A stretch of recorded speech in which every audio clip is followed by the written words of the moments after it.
안녕하세요. 비가 연이틀 내리고 있습니다. 아마도 가을을 데려오는 비인 것 같은데요. 빗길에 운전 조심하시고요. 오늘 말씀 가운데는 130세가 된 야곱이 애굽으로 내려가 바로를 만나는 이야기가 나옵니다.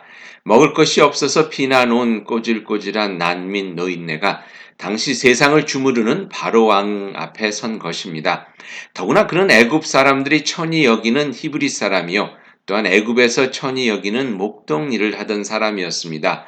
그렇게 하늘과 땅과 같이 차이가 나는 사이인데 오늘 본문에 보니 야곱이 들어가 바로를 만날 때 축복하고 만남을 끝나고 나올 때도 바로를 축복하고 나왔다고 합니다. 오히려 바로에게 복을 주십시오 하고 빌어야 할 사람이 축복했다니 주객이 전도된 것이 아닌가 하는 생각이 들게 합니다. 제가 목회자로 훈련을 받는 중에 병원에서 채플린으로 한 반년 동안 일한 적이 있었습니다.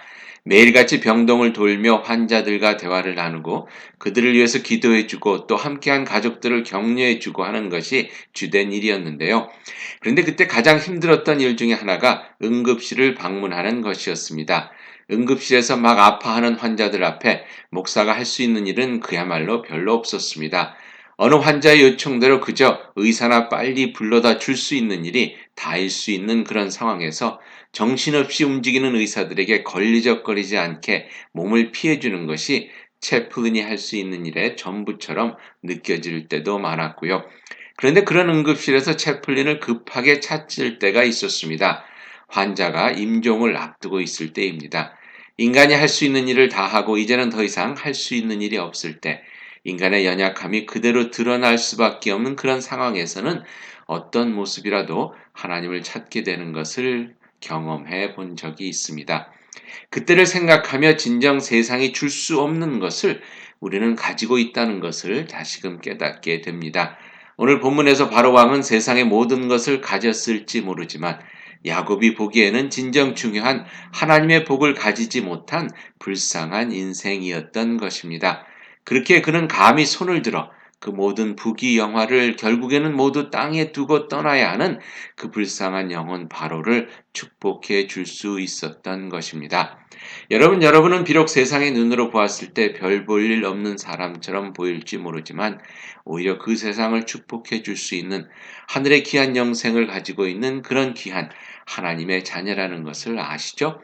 그리고 세상은 비록 휘황찬란해 보이지만 그 속에는 어쩌면 더한 슬픔과 고뇌, 어려움이 있다는 것을 또한 기억하면서 그런 세상을 축복하며 살 수 있는 그런 멋진 하나님의 자녀들이 되실 수 있기를 바랍니다.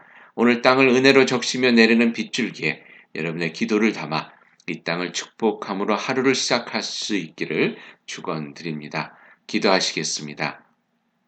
저에게 귀한 은혜를 내려주시는 사랑의 주님, 주님께 드리는 감사와 함께 이 아침 믿음으로 이 세상을 축복합니다. 저희 자녀들에게 은혜 내려주시고 저희 배우자에게 복을 내려주시며 저희 이웃들을 은혜의 단비로 촉촉히 적셔주시고 우리가 살고 있는 이 마을, 이 도시, 이 나라를 주님의 은혜와 평강으로 감싸 주시옵소서. 이 땅에 주님을 알게 하시며 주님 주시는 하늘의 영생을 누리기를 예수님의 이름으로 기도하옵나이다. 아멘. 여러분을 다시 한번 축복합니다.